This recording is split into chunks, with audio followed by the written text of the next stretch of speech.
আসসালামু আলাইকুম ভিউয়ার্স, আশা করি আপনারা সবাই ভালো আছেন। আলহামদুলিল্লাহ আমরাও সবাই ভালো আছি। আজ আমি আপনাদের একটা রেসিপি বাঘাইর মাছের ভুনা আপনাদের শেয়ার করছি। আশা করি আপনাদের ভালো লাগবে। আমরা এই দেশে ইংল্যান্ডে এটা ফ্রোজেন মাছ ব্যবহার করছি। ইনগ্রেডিয়েন্টগুলো ডেসক্রিপশন বক্সে দেওয়া আছে, আপনারা দেখে নেবেন। চলুন রান্নাটা শুরু করি এখন আমরা।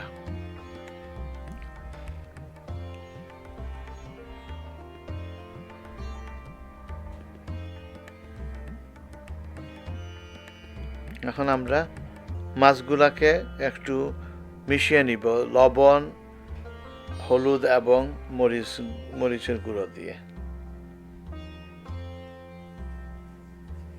মিশিয়ে 5-10 মিনিট রেখে দিব। তারপরে আমরা এগুলো ভেজে নিব। এখন আমরা একটা পাত্রে বাকি যে মশলা এবং লবণ ছিল সবগুলোকে দিয়ে আমরা পানি দিয়ে একটা মিশ্রণ বানিয়ে নিব।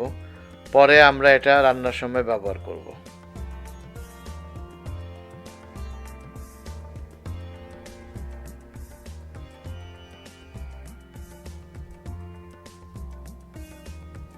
মিশ্রণটা বানানো হচ্ছে।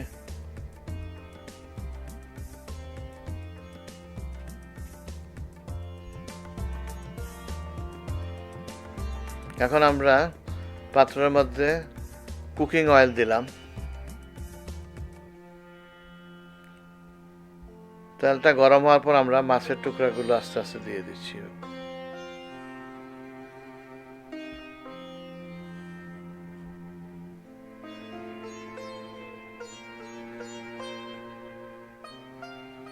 সব মাছগুলো আমরা ভেজে নিব।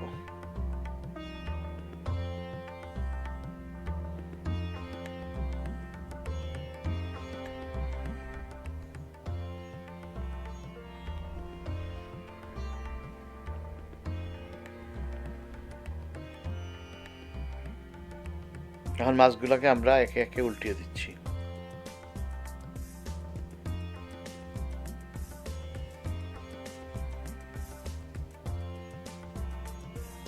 আমরা অপেক্ষা করব মাছগুলা সম্পূর্ণ ভাজা হওয়া পর্যন্ত।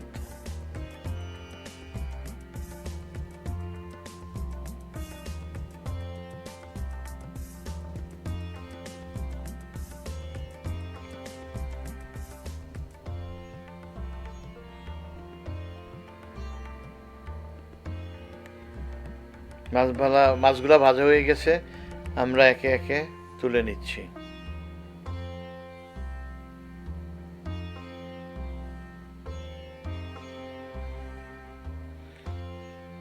এখন আমরা ওই তেলটার মধ্যে পেঁয়াজ কুচি দিয়ে দিলাম। ভালো করে নেড়ে দিচ্ছি। পেঁয়াজগুলো একটু বাদামি কালার হওয়ার পর আমরা রসুনের যে পেস্ট ছিল সেটা দিয়ে দিলাম। এখন আমরা সব একসাথে মিশিয়ে নিচ্ছি।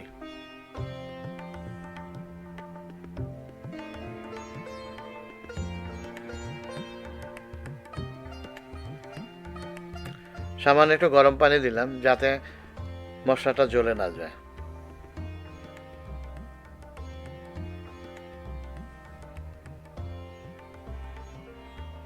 এখন আমরা ওই যে মশলার মিশ্রণটা বানিয়েছিলাম সেটা দিয়ে দিলাম। দিয়ে এখন ভালো করে সবগুলোকে মিশিয়ে নিচ্ছি।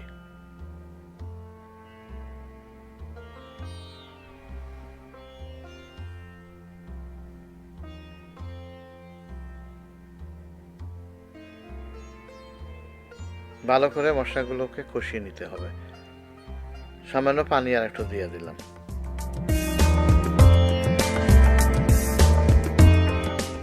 আমরা টমেটোকে ব্লেন্ডারে পেস্ট বানিয়ে নিয়েছিলাম, সেটা এখন দিয়ে দিলাম। এখন টমেটো পেস্টটা মশলাটার সাথে ভালো করে মিশিয়ে নিচ্ছি।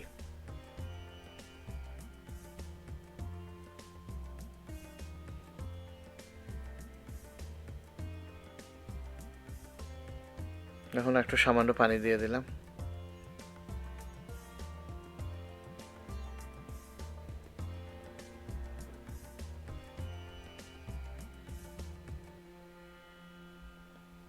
ভালো করে নেড়ে দেওয়া হচ্ছে আমরা আরও 4-5 মিনিট রান্না করব।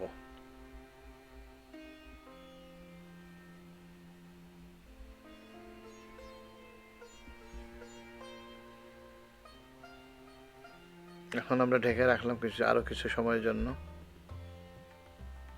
মশলাটা খুব কষানো হয়ে গিয়েছে, আরও কিছুক্ষণ রাখবো। মশলাটা কষে এখন অনেকটা কমে গিয়েছে, পানিগুলোও শুকিয়ে গিয়েছে।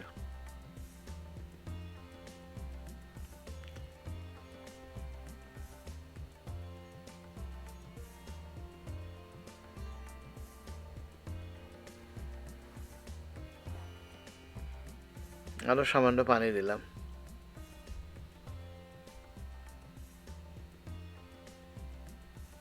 আমরা গরম পানি ব্যবহার করছি।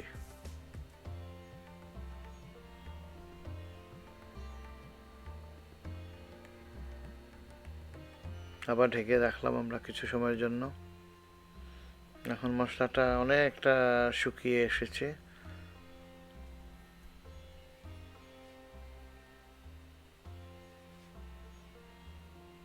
মশলাটা কষানো হয়ে গিয়েছে এখন পুরোপুরিভাবে। আমরা এখন 1 কাপ পরিমাণ গরম পানি দিয়ে দিলাম।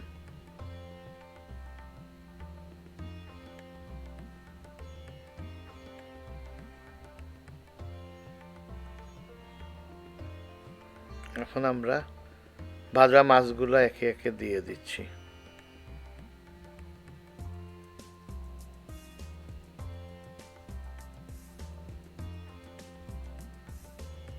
এখন মাছগুলোকে ভালো করে মশলার সাথে মিশিয়ে নিচ্ছি। আমরা 1-2 মিনিটের মতো আরো রান্না করব।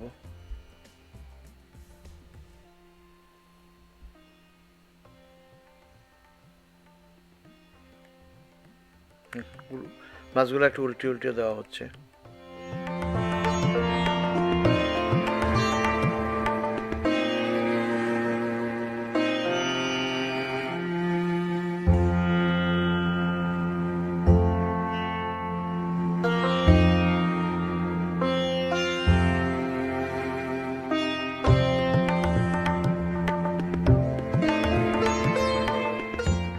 রান্নাটা প্রায় হয়ে গিয়েছে।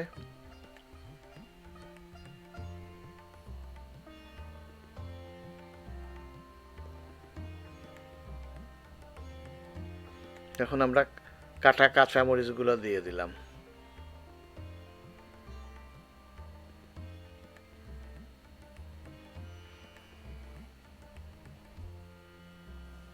এখন আমরা কাটা ধনিয়া পাতাগুলো দিয়ে দিলাম। তারপর আমরা চুলাটা বন্ধ করে দিব।